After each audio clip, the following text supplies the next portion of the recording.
Once upon a time there lived a Raja, king, who was left with two little daughters, the two princesses, when his wife died.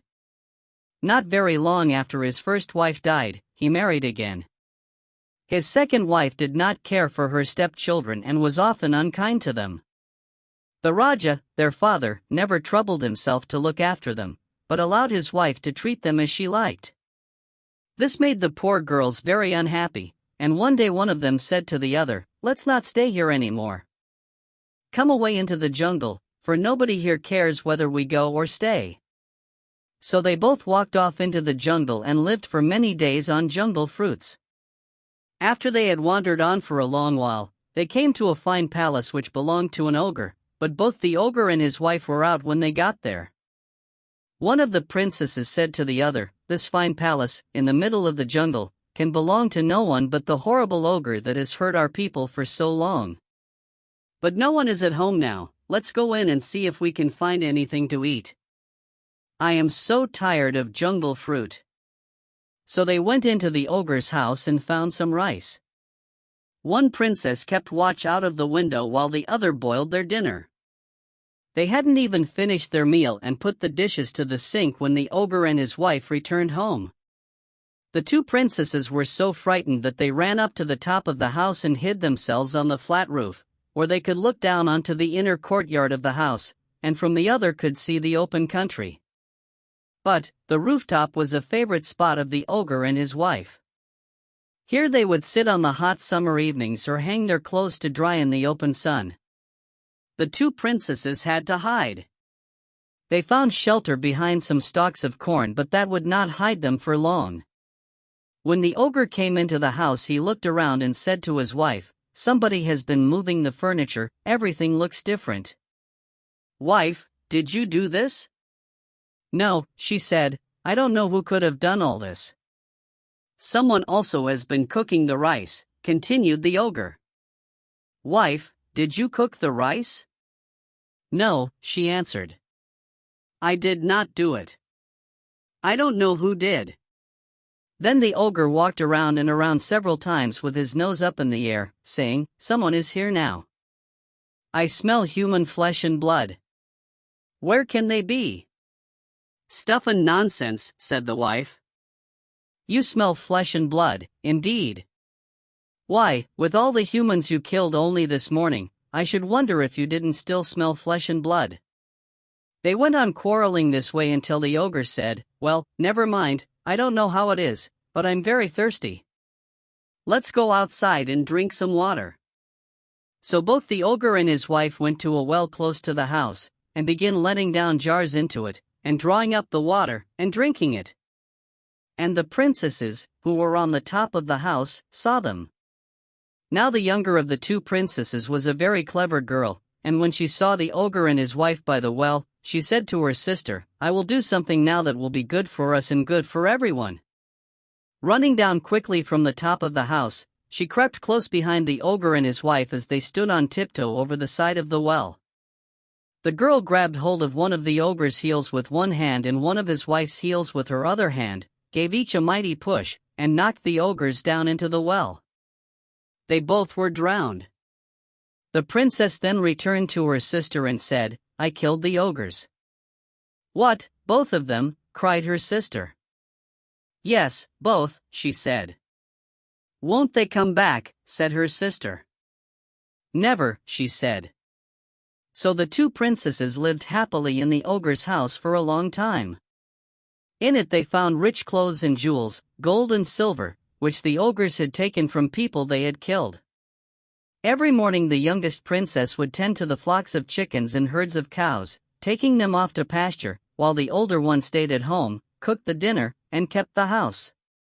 Who was the wise one, would often say to her sister in the morning, "Take care that if you see any stranger, be it a man, woman, or child, come by the house, to hide so that nobody may know that we live here.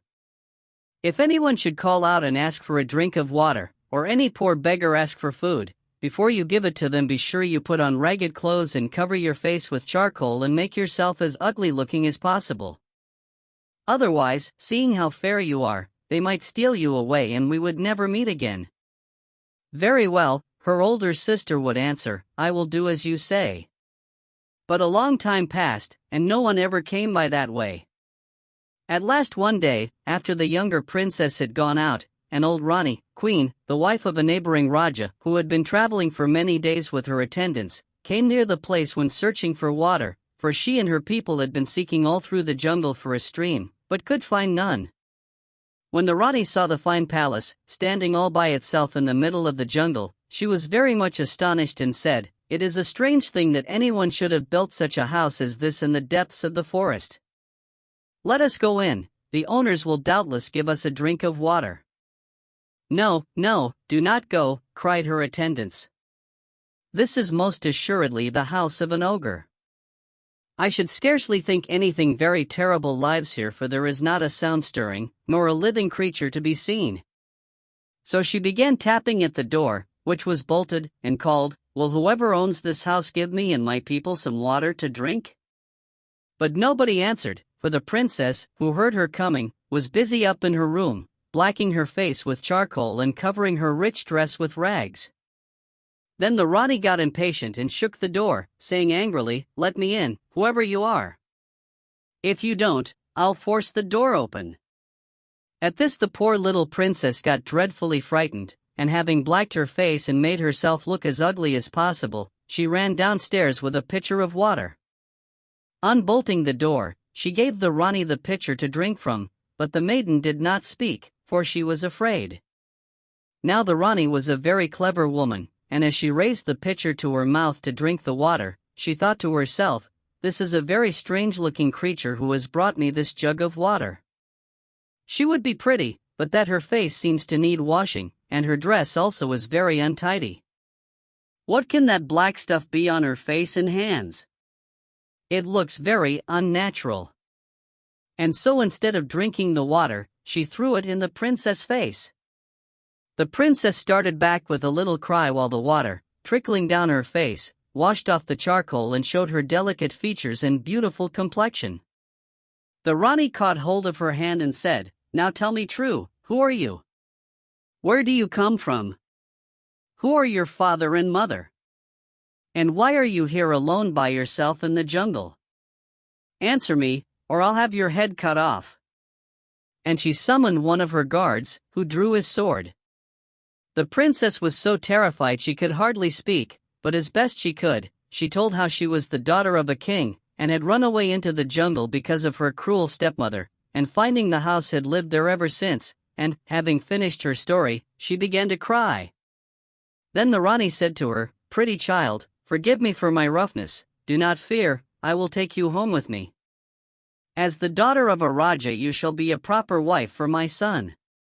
But the more she spoke to the princess, the more frightened the princess became, and could do nothing but cry.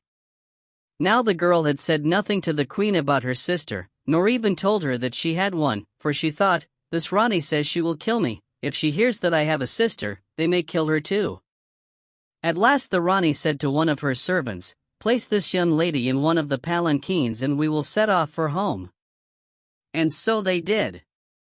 When the princess found herself shut up in the palanquin and being carried she knew not where, she thought how terrible it would be for her sister to return home and find her gone, and determined, if possible, to leave some sign to show her which way she had been taken. Round her neck were many strings of pearls. She untied them, and tearing her sari, robe, into little bits, tied one pearl in each piece of the sari, that it might be heavy enough to fall straight to the ground. And so she went on, dropping one pearl and then another, all the way she went along, until they reached the palace where the queen lived. She threw the last remaining pearl down just as they reached the palace gate. The Rani commanded her son to appear. When he did, she said, "My son, you have tarried long enough in choosing a bride. I told you that if you did not choose one for yourself I would find one for you, and so I have. Here she is." And she thrust the girl forward. She was still weeping and the prince could tell that she was hardly a willing bride. When they were alone, he whispered, "Fear not, maiden. I will postpone the wedding for as long as I can. And if the wedding must take place, you will not be forced to say or do anything you do not want to do." But she barely heard him, thinking only of her sister, and too distraught and fearful to say or do anything else. Meanwhile, the younger princess, who had been out with her flocks when the queen took her sister away, had returned home. When she came back, she found the door wide open and no one standing there. She thought it very odd, for her sister always came every night to the door to meet her on her return. She went upstairs. Her sister was not there. The whole house was empty and deserted. There she must stay all